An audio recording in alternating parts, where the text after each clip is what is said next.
Assalamualaikum warahmatullahi wabarakatuh. Oke, balik lagi dengan saya Firman Heldiansyah. Oke, di video sekarang mungkin cukup berbeda ya, karena saya nggak nampil di screen, tapi nggak apa-apa, yang penting materinya nyampe dan kamu sembuh gitu ya.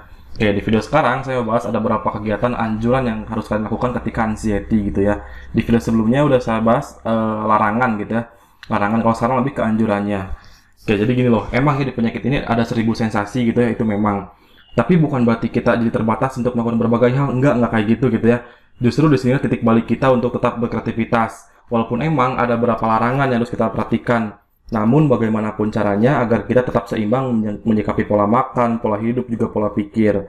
Nah, di sini ada 10 poin yang saya punya, kalau misalkan mau nambahin ya boleh gitu ya. Mungkin ini bermanfaat buat kalian, karena ketika saya ngelakuin poin-poin ini dampaknya gede banget untuk kesembuhan anxiety, makanya saya sering di sini gitu ya. Mudah-mudahan ini bermanfaat buat kalian. Oke, jadi langsung aja gitu ya. Oke, yang pertama tingkatkan lagi ibadahnya. Yang kedua olahraga, yang ketiga cari kesibukan, yang keempat di rumah hanya istirahat aja. Ya, jadi lebih banyak aktivitas di luar rumah daripada dalam rumah. Ya. Terus yang kelima lakukan hobi, yang keenam perbanyak relasi, yang ketujuh rubah pola tidur kamu, yang kedelapan buat tujuan hidup, yang kesembilan fokus, dan terakhir konsisten komitmen. Oke, jadi gini loh. Jadi jangan semena-mena kita dikasih penyakit ini terus kita jadi bolong-bolong ibadahnya, jadi makin jauh sama Tuhan, sama Allah, jadi makin jauh. Jangan gitu ya, jangan. Justru di sini titik balik kita untuk meningkatkan lagi ibadahnya gitu. Jadi jaga 5 waktunya gitu, karena gini loh. Karena yang dikasih penyakit ini adalah orang-orang pilihan. Ya. Kenapa Tuhan ngasih penyakit ini ke kita? Karena Tuhan tahu kalau kita itu bisa nggak melewatinya gitu ya. Jadi jangan ngeluh mulu, jadi rubah pola pikirnya. Ini tuh anugerah. Ya. Coba saya nanya, ketika kamu sebelum kena ansi, terus sesudah kena ansi, itu yang kalian rasakan apa? Saya yakin itu pasti ngerubah pola hidup, pola pikir, pola makan. Ya itu anugerah loh. Kalau misalnya kamu sebelum kena ansi itu kan itu seenaknya gitu, pola makan seenaknya, pola pikir diabaikan, pola hidup kamu seenaknya juga gitu ya. Apalagi ibadahnya misalkan masih ada yang bolong-bolong. Nah, semenjak kamu kena penyakit ini, kamu jadi rajin lagi ibadahnya, terus ke masjid lagi, itu anugerah ya, itu hidayah. Jadi jangan berpikir negatif mulu tentang penyakit ini ya. Jadi anxiety ini nggak selamanya buruk, seriusan ya. Jadi tingkat lagi ibadahnya, karena emang itu salah satu cara yang paling besar untuk kesembuhan anxiety ini. Ya, jaga 5 waktunya, terus sedekah juga, terus puasa, itu ya udah makin cepat sembuhnya ya, seriusan. Itu saya ngerasain sendiri. Makanya saya sering di sini. Ini poin paling gede. Tingkatkan lagi ibadahnya. Oke? Nah, terus yang kedua olahraga. Oke, jadi gini loh, mohon maaf ya, saya tahu olahraga itu malas bangetnya, apalagi kalau misalnya nggak ada teman gitu ya. Tapi, sorry ya, kali ini kamu harus olahraga dan rutin. Kenapa? Karena nih ya, karena manfaat olahraga itu adalah meningkatkan imunitas. Ya, jadi ketika kamu, misalkan kamu kehujanan atau kedinginan, itu nggak langsung sakit. Sedangkan kita dikasih sakit sedikit, itu triggernya itu gede. Ya, misalkan kamu sakit apa, kayak, itu takutnya tuh gede gitu, berlebihan, bikinnya kemana-mana gitu. Nah, dengan olahraga, bisa meminimalisir setidaknya gitu ya. Jadi kamu nggak gampang sakit, nggak gampang ke-trigger gitu. Jadi nggak ada triggeran lagi gitu loh. Makanya di sini kamu dituntut buat olahraga. Sorry ya, kamu harus olahraga dan rutin. Terus yang ketiga, cari kesibukan. Karena apa? Karena ketika kamu nggak ada kerjaan, mohon maaf ya, ketika kamu nggak ada kerjaan atau misalkan nganggur gitu ya, itu emang ya jatuhnya tuh ke NC, ya, kecemas. Itu ya masalah kecil pun jadi gede gitu. Makanya kamu dituntut buat cari kesibukan. Mau itu kerja, sekolah, atau misalkan apa kayak gitu, cari relasi gitu ya. Yang penting kamu lakuin, jangan diem di rumah gitu ya. Kamu cari kesibukan apa kayak gitu, jangan sampai diem ya. Jadi ketika kamu misalkan diem di rumah misalkan, itu si mindset kita ya, pikiran kita tuh bakal balik lagi ke masa-masa sulit di ANSI itu, masa-masa pertama di ANSI itu gitu ya. Makanya ketika kamu udah punya kesibukan, itu bakal kelupain. Si sensasinya tuh bakal kelupain ya. Nah, kayak gitu.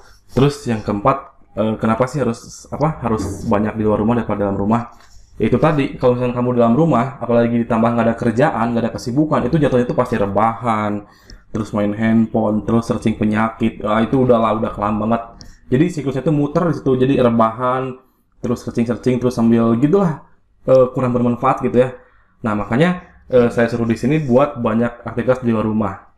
Entah itu entah itu nyari kerjaan atau misalkan sekolah kerja gitu ya. Yang penting di luar rumah ya, jangan di rumah mulu. Terus misalkan cari teman baru atau gimana gitu ya. Yang penting kamu punya kesibukan dan di luar rumah ya. Terus yang kelima, lakukan hobi Oke, jadi ketika kamu udah nggak ada nih ya, udah gabut banget nih ya, udah kesibukan nggak punya, terus pengen itu di rumah mulu gitu. Ini kan ada poin lakukan hobi gitu ya. Jadi nggak ada alasan buat nggak ngelakuin apa-apa. Ya, coba lakuin hobi. Apa hobinya gitu? Kalau misalnya nggak punya ya cari. Syukur-syukur kalau hobinya itu olahraga, itu bagus banget. Ya pokoknya jangan sampai kamu tuh diem mulu, jangan sampai itu buat kamu lama sembuhnya. Ya saya pernah di fase itu dan itu lama banget sembuhnya. Makanya kalau misalkan nggak cari kesibukan, pergi keluar rumah, cari aktivitas di luar rumah maksudnya gitu ya. Terus lakukan hobi itu lumayan loh, jadi kesalurin gitu ya. Jadi nggak mikirin si ansi mulu gitu ya. Jadi lakukan hobi, jangan banyak alasan buat buat nggak keluar rumah, buat nggak nyari kerjaan, buat nggak nyari hobi gitu ya. Jangan banyak alasan, karena ini demi kebaikan kamu juga gitu ya. Terus yang keenam ada perbanyak relasi gitu ya. Nah, jadi di sini kamu jangan ngurung sendiri, jangan diam di rumah sendiri, jangan ngurung diri sendiri intinya kayak gitu ya. Jadi lebih baik itu cari teman baru atau misalkan ngobrol sama tetangga masalah ini masalah itu, kamu harus ngobrol, harus berelasi sama orang yang gak dikenal sampai kenal. Ya, jadi banyak teman kamu tuh banyak. Itu kan asik kalau misalkan kamu kesini ada teman, kamu kesana ada teman gitu. Jadi jangan sendirilah maksudnya. Ya, kayak gitu. Terus rubah pola tidur kamu. Jadi lebih baik itu kamu tidur lebih awal, bangun lebih awal lagi. Nah, di situ kamu jangan bengong, tapi mulai berpikir buat rencana ke depannya mau ngapain. Ya, cari ide. Jadi jangan seolah-olah mikirin penyakit mulu, jangan, nggak ada habisnya. Apalagi penyakit cemas gini gitu ya, kalau dipikirin mulu itu emang nggak ada habisnya. Jadi lebih baik salurin ke poin-poin sebelumnya. Jadi lakukan hobi, perbanyak relasi gitu ya. Nah, kayak gitu. Jadi rubah pola tidur kamu. Oke, terus yang ke-8, buat tujuan hidup.